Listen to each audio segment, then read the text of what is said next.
Shameless plug. All right, so you know what? You are really a dynamo, and I think you should take a seat. Thank you. And why don't you, Matt? I'm going to take us some of your Mountain Dew again over there.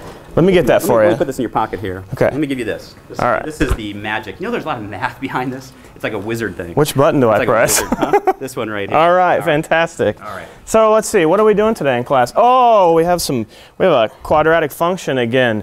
What? Oh, we want to find the vertex and the x-intercepts. Who can help me do that? Anybody want to help me with that one? When are we ever going to use this? Excellent. Well, one of the things is that, as I talked about before, we've got many, many things in our lives that have grown over time. And that toolbox that we have of small things leads us to fantastic inventions.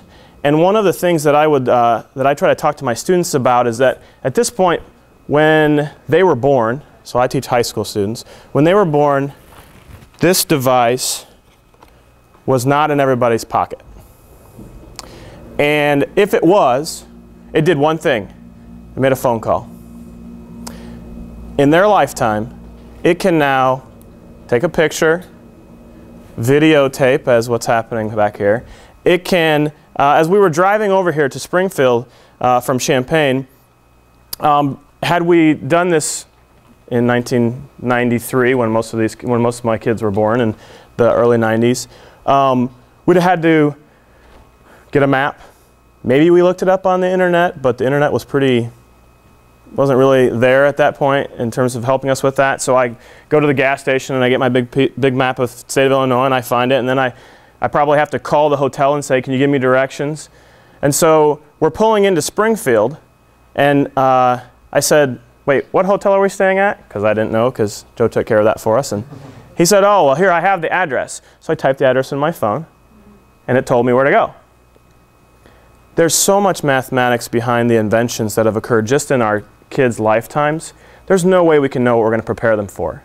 And I think they need to understand that this wasn't commonplace, and that things like laptops that are now just common, and we have, I mean, how many laptops do we have in the room right now? 4 or 5. And I don't know how many of you are probably carrying them in your bags.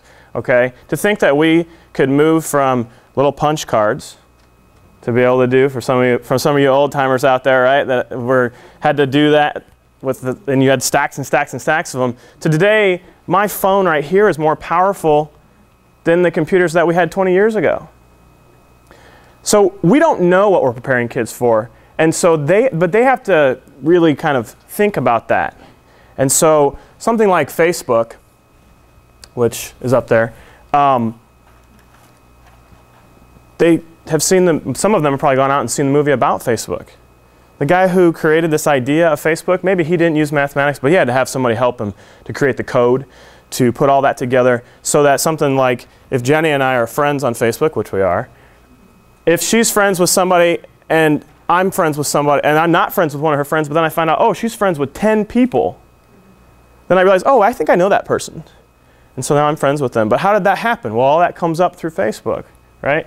This is something that the kids understand. They're like, oh, I meet somebody new, and then all of a sudden they realize, oh, they're friends with all my other friends. Well, how did Facebook figure out that they knew that they were friends with them? And so these things occur, and maybe you'll be the next Mark Zuckerberg and you'll be a billionaire by 25 years old. There's no saying that that's not going to be one of the kids in your classroom. And so as we look to the future, we don't know what we're preparing them for. But the mathematics that Zuckerberg learned and is now a billionaire is not much different than the mathematics that was taught by any of us in the room.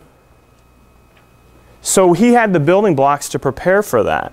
And that's the same for most anybody that we can point to that is earning millions and millions and millions of dollars or more. They all started at some place in the same way. They learned algebra and they learned geometry, we hope. Some of them are dropouts, I think.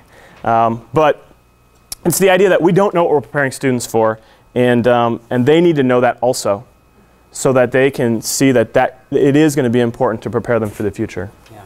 Now, I like the analogy in the middle here, they've got this door opening. I think with students, some language we can use is, you want to keep your doors open. Do you know where you're going to be 10 years from now? Do you know where you're going to be 20 years from now? Like Matt said, you know how much the world has changed this past 20 years? Unbelievable. You know what the world's going to be like 20 years from now? I don't. By doing well in school, by trying to learn mathematics, by keeping up with things, you're gonna make sure there's more doors open to you. The more school you have, the more things you can do, the more doors will be open. If you want to keep open doors, then keep learning math, keep learning what we're doing in school. That's going to be important, so you have the option of going through those doors that you want. All right, thanks. Is it back on the tie here? All right. Oh, all right, well, I think we're down to the last one. Here we go. Let me put this back on. One more. One more.